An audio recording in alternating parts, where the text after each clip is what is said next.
everybody. So, Ben asked me to be on the show tonight, and I don't really know why, because I haven't written a new joke in like 4 months. And that's because my life is going really, really well right now, and that makes for shitty comedy. Yeah, I have no reason to be sad. I wake up every morning, I look in the mirror, I'm like, hot damn, still tall and white. Today's gonna be easy. It's not bad. Y'all, I've lived in Denver about 6 months now. I love it here. Y'all are very accepting. Like, I can tell y'all stuff I can't tell my family back in Louisiana. Like, I'm a straight man, but I kissed 2 dudes in college. Yeah, Woo was right. When I'm texting me the other day, he was like, hey man, I'm in town for the weekend. What are you up to? I was like, look dude, you gotta quit texting me. I don't need to pass your class anymore. Yeah.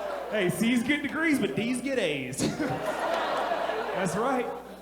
I like that y'all are accepting. Y'all talk about mental health up here. That's crazy to me, all right, that I can actually talk about stuff. Because I have body dysmorphia, not a lot, just a little bit as a treat. And it's wild that I can talk about it. Like, I've gained about 15 pounds recently, but I've also gotten a bit of a tan. So I don't know how to feel about my body. And I called my mom, who still lives in Louisiana, and I told her about my whole fat tan situation. She did a thing Southern moms do. She tried to comfort me. She goes, hey, baby, don't even worry about what you look like, because a fried pork chop is a lot better than a raw pork chop. I was like, hell yeah, Mom. I was like, damn, my mom just called me a fat ass in Cajun. I do like being here, though. Make some noise if you're not from Denver or Colorado. All right, y'all the reason my rent's so damn expensive. Okay, cool. I love asking people where they're from up here because I never know what they're gonna say. I work part-time as a bartender. The other day, this guy come up to the bar, he goes, hey man, let me get a Bacardi and Coke. I said, yeah, dude, absolutely. We got to talking for a second. After a while, I was like, look, dude, out of curiosity, where are you from? Thinking he was gonna say like Jamaica or the Caribbean or something. This guy goes, Connecticut.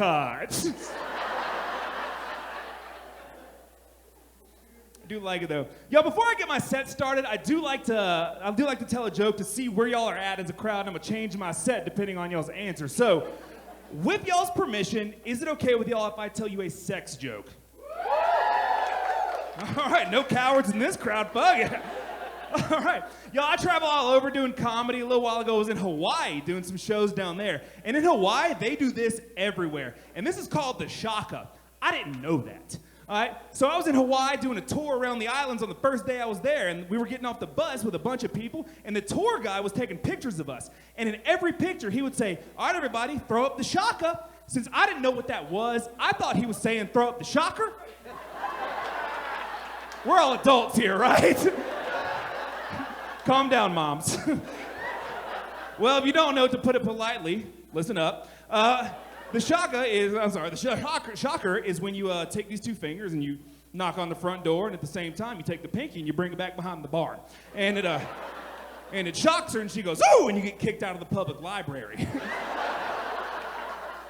So now all across Facebook, there's pictures of little kids with their family having a great time in Hawaii, and behind them is me lurking, 2 in the pink, 1 in the stink. All right, y'all are cool with that? I'm with it. Y'all, before I was a comedian, I actually had a chance to make it big. In 2014, I competed on American Ninja Warrior, actually. If you're wondering how I did, I'm here now. Yeah, at the time, I was a Division I offensive lineman. I've lost 70 pounds since then. And now's the time to woo, but that's okay. And I was a big boy, and a producer told me the only reason they put me on the show is because I was the fattest person to ever apply. Yeah. Y'all, being the fattest person on American Ninja Warrior is a lot like being an Amish person in Best Buy. Because everyone looks at you like, I know he's not supposed to be here, but I want to see what he does when he's not around butter. I made it to the 3rd obstacle. All right, it was like a platform that closed in on itself and extended, and that took me out. Y'all, I was so fat that in an agility competition, I got eliminated by a pull-out couch. The best part was that they showed me eating shit on national TV, and I watched it with my mom. And after she saw me bust my fat ass in front of millions of people, she came up to me and she goes, I thought you did good. Thanks, Mom. We love moms on Mother's Day, y'all. Oh, y'all, actually, I am married. Sorry, can't break up any marriages tonight. My bad, y'all. I do like being married though, but COVID put a huge strain on my relationship. My wife and I were quarantined, just she and I, for 7 months. We tried all these hobbies to keep our minds off of one another. We tried like gardening and board games. We eventually settled on alcoholism. Yeah, we got in the worst fight of our entire lives over COVID. I don't remember what it was about, but we were like throwing shit up against the walls and screaming at each other. At the apex of this fight, we actually had our fists up and we were about to start throwing haymakers. Y'all, my wife is 6'1". She's a sturdy gal. This was gonna be a fair fight. And then I remembered a de-escalation technique I read about. When you and your spouse are having a fight, what y'all should do is both go into the bedroom and get naked. Yeah, I convinced my wife to do that, and I gotta say, it worked out really well for me. Yeah, she was taking her shirt off, she had it above her head, she couldn't see anything. I came in with a cheap shot. Bah! Better keep your guard up, bitch! Ma'am, that was a joke. I did not punch my wife in the face. I got her in the ribs. Y'all, sorry if I seem a little heated. This is my 3rd job. At night, I tell jokes. Sometimes I bartend, but by day, I work with people who don't have fully functional brains. And I teach them how to act in public, put on deodorant, eat food, things like that. Y'all may know me by my official title, actually. Middle school teacher. Yeah. Any teachers in the crowd tonight? Teachers? Yeah? How'd y'all afford this?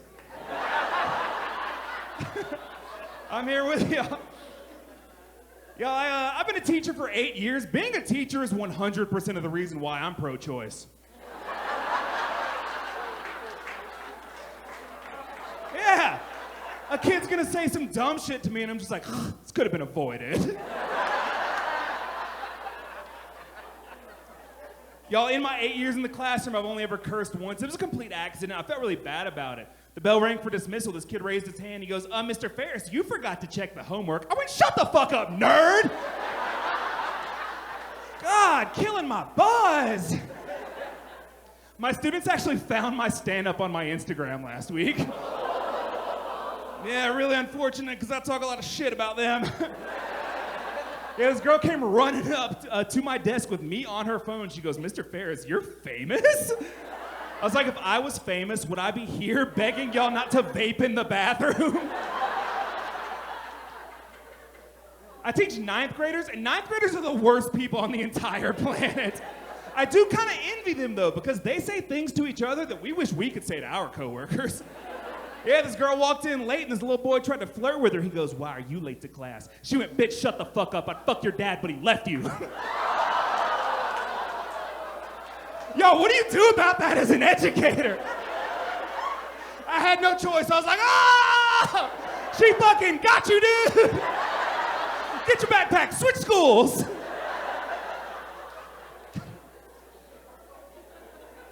Y'all teach Gen Z, and Gen Z truly shows the evolution of generations because baby boomers were like, I would die for my country. And millennials were like, I would die for my dog.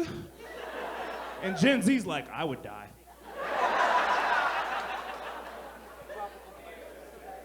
Y'all, the audacity of some of these kids, though. I gave my students an essay. After class, this kid comes up to me and he goes, Mr. Pharis, tell me how much his essay is worth so I can decide if I'm gonna do it. Now, y'all, I'd never put my hands on a child where the school cameras could see it. Yo, I got heated, and that's why we need to bring back bullying. Yeah, I bully my students. This kid tried to be funny coming into my classroom. He goes, yo, Mr. Pharis, where's the bitches at? Immediately I said, well, it looks like one just walked into my classroom. All I'm saying is, there's a teacher shortage. Know your worth, baby.